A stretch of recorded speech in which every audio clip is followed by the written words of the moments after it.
जिला केमाड़िया मोजको चौकी पुलिस मजली कार्रवाई कराना मंशियात स्मगलिंग कोशिश भी सूरजूर करे गुता पुलिस 5 किलो आयत 15 किलो गिर चर्स बरामद कुता आहनी मालियत 1 करोड़ कलदार गिरची।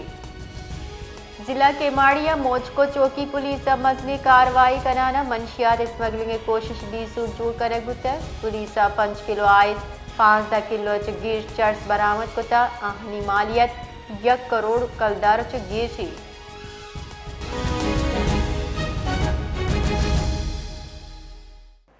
जी हयात तफसीलात से आगाह कीजिए। जिला केमाड़ी मोस्को चौकी पुलिस ने मंशियात स्मगलिंग की कोशिश को नाकाम बना दी है।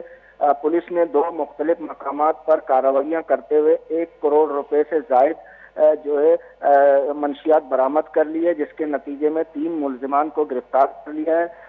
एसएसपी केमाड़ी अमजद अहमद शेख ने कहा कि कार्रवाई में मोटरसाइकिल के जरिए स्मगल की जाने वाली 5 किलो आइस पकड़ी गई। गिरफ्तार मुल्जिमान में जो शामिल हैं इसहाक और मजहर, जो कि विंदर के पोश इलाकों में मंशियात सप्लाई में मुलव्वस थे।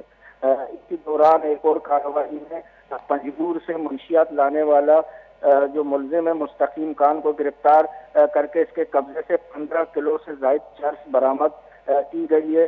पुलिस ने कहा कि मुल्जिमान के खिलाफ थाना मोस्को में मुकदमा दर्ज करके साबका रिकॉर्ड की जांच और मजीद तफ्तीश की जा रही है। जी बहुत बहुत शुक्रिया।